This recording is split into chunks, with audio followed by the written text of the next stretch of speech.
Hello, folks. Welcome to our Muslim Futures author chat series, where we're talking with the writers and filmmakers whose stories are making up our upcoming Muslim Futures anthology, which is coming soon to a bookstore near you.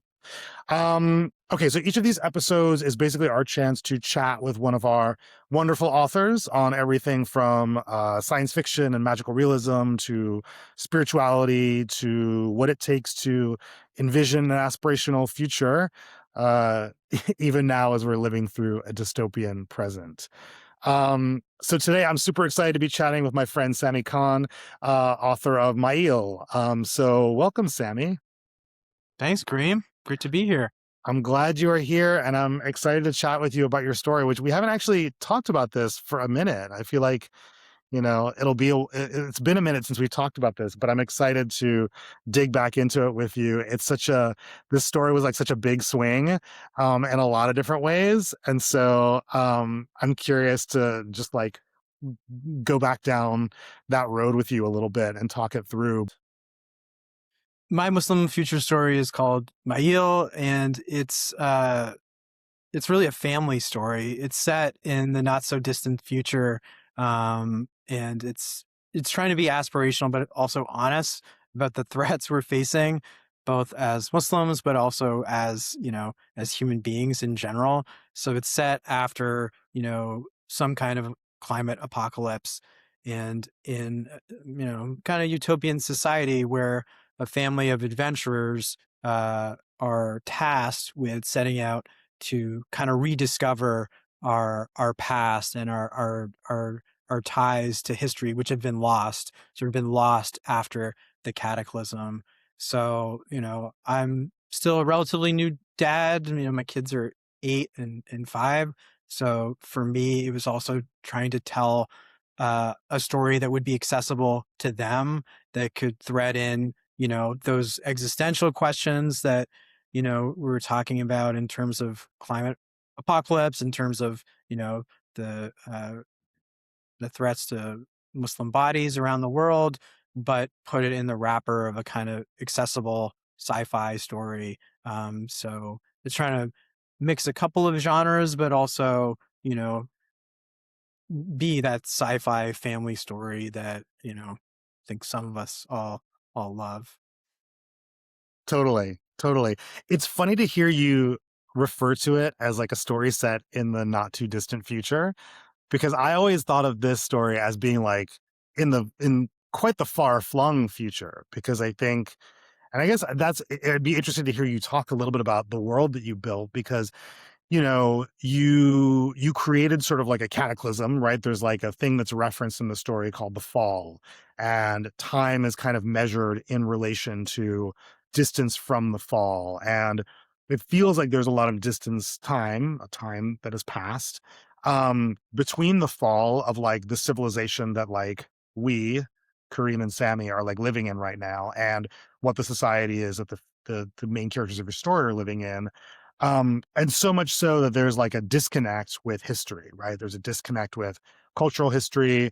There's changes in language, the ways that like sort of lineage are indicated and alluded to in the story. And so I would love for you to talk a little bit about um sort of how did you build that world, and kind of what made you like, what were the aspirational parts of the world that were interested in creating?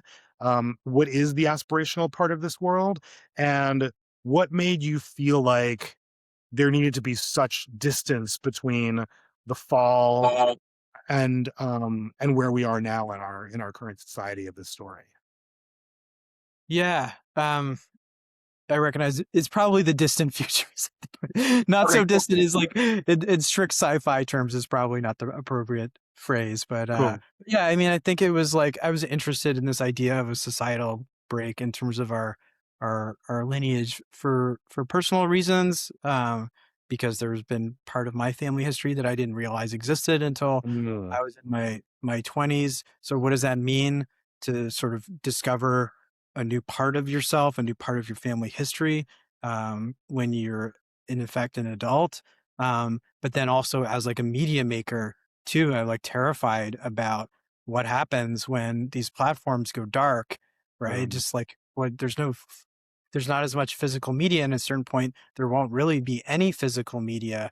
So the threat of it all just like shutting down, either because an evil billionaire or billionaires turn it off, or there is societal collapse, seems plausible. It's like, how are we going to stay connected to this, to what came before us? And that's what's, that's the story of humankind over millennia.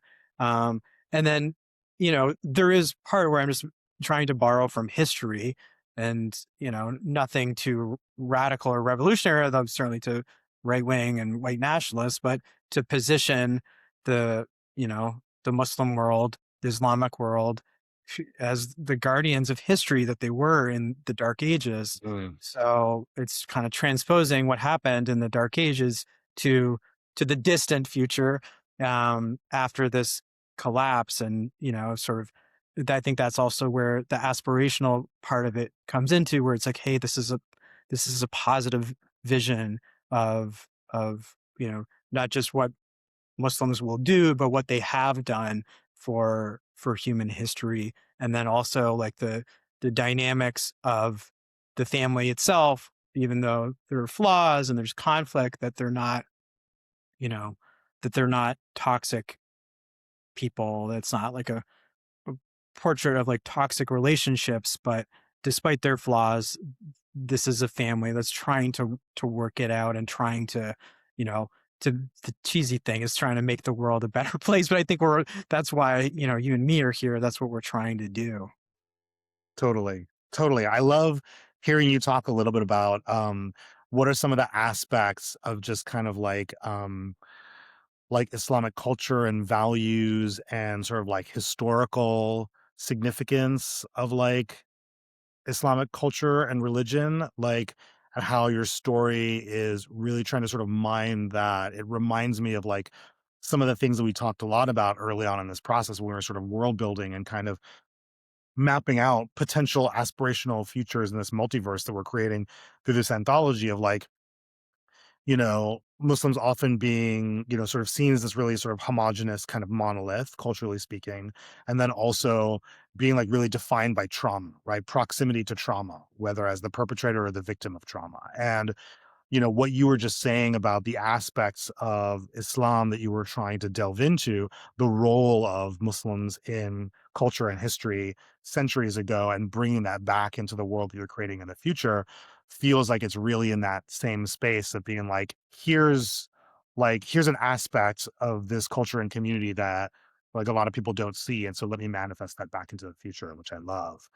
Um, it's it brings me to another question that I wanted to ask you, which is like, and again, there's a lot of things about the way that you created this story that I could dig into, but like, I want to kind of begin by backing up a little bit because like before we started rolling, we were talking about some of the projects that you're working on now, and like I'm reminded, particularly in the context of like this story and some of the other things that you're currently working on, you have such a like wide range of creative practice, like as an artist. And I'm really curious to know like what drew you to like wanting to work on this project? Like, why did you feel like you wanted to be a part of this Muslim Futures anthology? What was it that kind of excited you, and made you want to kind of get involved?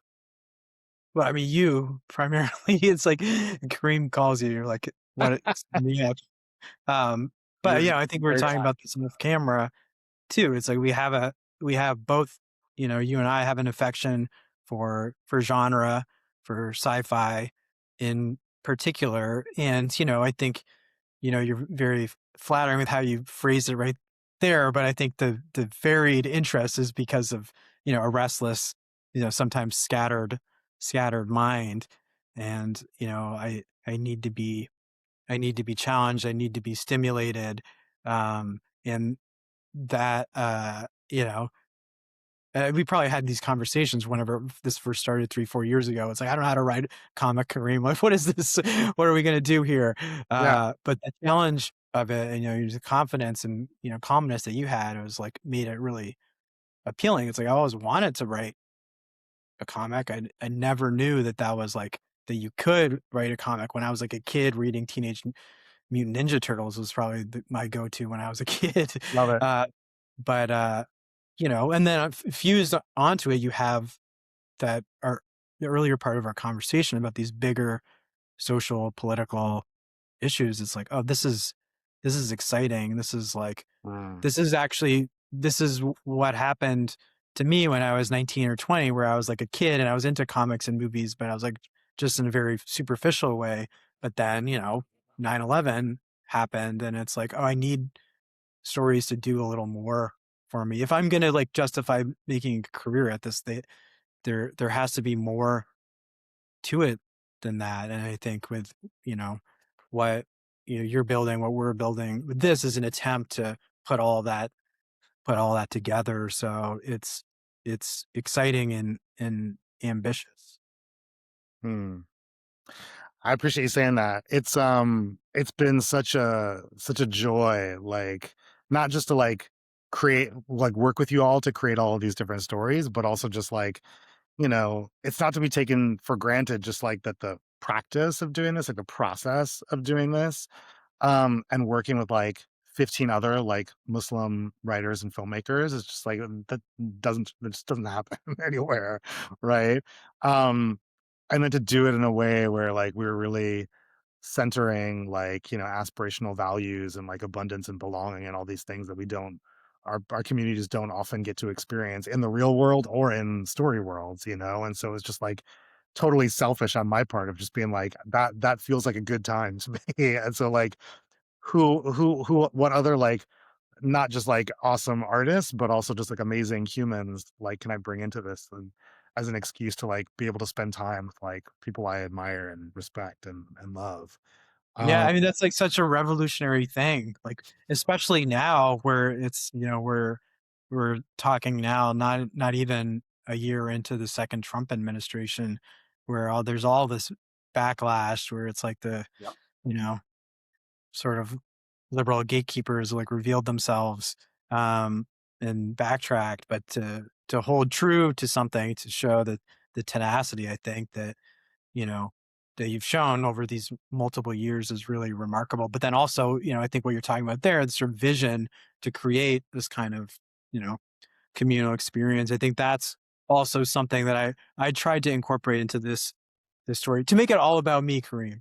It's like I think that idea of trying to create a community, right? It's like a aspirational community. It's like, oh, this is like and I didn't even think about that until this moment. But it's like what you're mm, trying to do with Muslim Futures, it's like, hey, I'm trying to rip off Kareem and do it in this story. Like this is what this story is about. It's trying to make this positive community where it's like, yeah, there's conflict, there's stuff to work out, but in a time where we're so siloed off, where everything's so fractured, even just strictly speaking technologically, let yeah. alone, socially, politically, racially, ethnically, gender, sexual orientations, et cetera, just to have, to try and build uh, a community based on true inclusion and like not on like tolerance is Mm.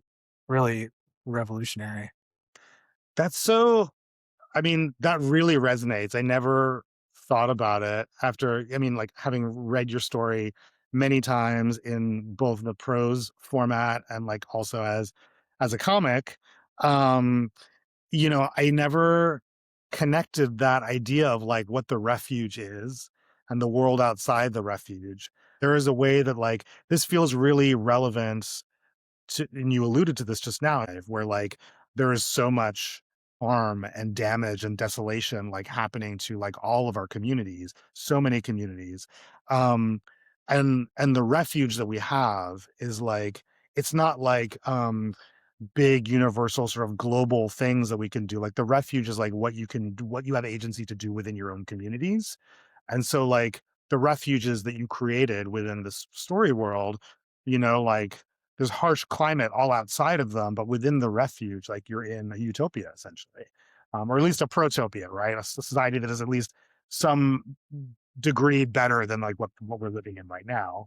Um, but it's like because that's what you have the agency to be able to create, right? And, like, that is Like like that's ultimately like kind of like what life is all about, right? It's like what do you have agency to make better in your immediate community and like work towards that. And that's such a it's such a like Muslim value.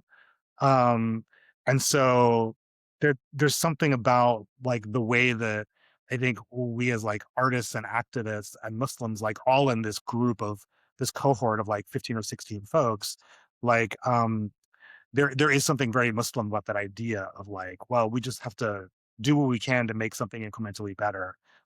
It kind of it resonates a lot with what you were saying before about like why you got into storytelling. And you were like, well, I'm gravitating towards this art form, but it can't just be about entertainment. It has to be about something more, leaving the world in a better condition than you found it. And that's just such a very Muslim thing. And the other thing I want to put a finer point on because I think it's really important is like, we wrote these stories in like what, like 2022, 2023, right? We're living in a very different world right now. And when you think about this story that you wrote a couple of years ago, now being read by readers in the year 2026, what are you hoping folks are going to take away from that story? Hmm. Yeah, it's a good question. I mean, I think they don't have to like consciously put a finger on everything that we've talked about so far in terms of these bigger picture thematic issues. Um, but to internalize it some in some ways to like synthesize these these you know disparate threads of climate threat, of losing history, and that sort of responsibility we have to the community. um I think there's something there if they can, if a Yeah. reader can internalize that. I think I probably also you know um would want it to skew a little bit younger. I mean, if that makes sense or if that's too uh specific, but I think I would really enjoy it if the I could get this in the hands of, my oldest daughter, you know, and like younger readers, and have a conversation. And honestly, I'm in that case, it's like I genuinely don't care what they take away. It's like, tell me what you think No. about this. Does this suck? Like, does this make sense at all? Or like, what do you think? What excites you um, about it? And like, whether it's having a conversation about other, work in a similar genre, whether it's like, Guillermo del Toro's early stuff or comics, or just like picking their brain about what kind of stories they want to tell. So I think that that's maybe um, the most important thing to me, is trying to like be in dialogue with younger people and be in dialogue with my own kids. I relate to that a lot. I relate to that a lot. I get a of um a lot of joy and a lot of gratification out of like having these conversations with younger folks, and like my kid, for example, like which is increasingly like so important to be able to like have these kinds of and increasingly kind of like the only thing that matters because I think having some of these conversations around particularly like around Islamophobia with folks like in our generation, it's like it's a lost cause at this point. The only thing Yeah. that really matters is talking to younger folks at this point. Yeah. And then the other part of that too is like, what does it mean to be Muslim for like those, in my daughters in particular, whereas like how I grew up in a small town where my dad literally started the mosque in our town. So it's Mm, like, it's just there all the time. Right. But like my kids have had very transient experience where it's like mhm, born in New York, one of them born in Toronto, moved to Philadelphia suburbs, and it's mhm. like there's no mosque around. It's the way that I grew up doing it. And then they're also, it's we're more secular than where I grew up. It's like it's pretty secular uh upbringing. And like what does that mean? Like how do you uh whether you have kids or not. I don't want to make this like strictly about having kids, but like, how do you incorporate spiritual values, like Muslim values, into your life in 2025, 2026, in a way that is like, um, authentic to who you are, and pays respect to being, you know, Muslim and what it means to be a Muslim. If that doesn't sound too, you know, I don't know, feel goody or something. Yeah, I totally get that, and I think that's there's no one way to do that, right? And that's one of the great things about this anthology, I feel like, is like, it's not sort of saying like, here's a bunch of stories that are in like a singular aspirational future that we sort of like Frankenstein together from a variety of different visions. It's like it's a multiverse of possible futures that are all through the lens of like individual creators, and that are manifesting, what their vision of the future looks like, their vision of like what does it look like for Muslims to thrive. And that can look very different for a variety of different people as it does in this like multiverse of stories. And so I think if there's one thing that I think hopefully the anthology communicates, it's that, there are a variety of possible futures wherein Muslims thrive, and that bounty is, then it creates bounty for folks of all communities, and that the stories manifest like there's a variety of different ways to be Muslim, and that looks different for a lot of different people.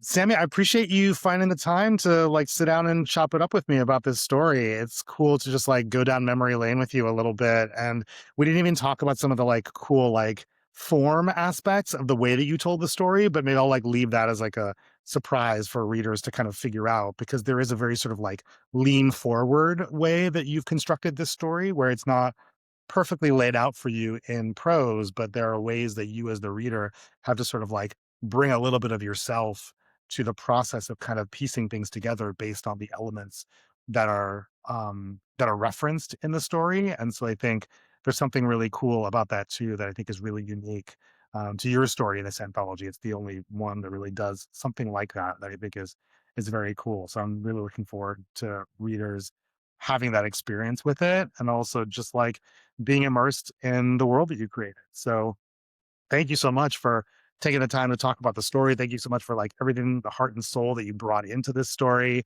I'm super excited for folks to read it, and to be as inspired by it as I was. And so, for folks watching or listening along, I hope you will click on the link in the comments or below and pre-order your copy for the Muslim Features anthology. And I think that'll do it for us. We'll see you in the future. Thanks, Kareem.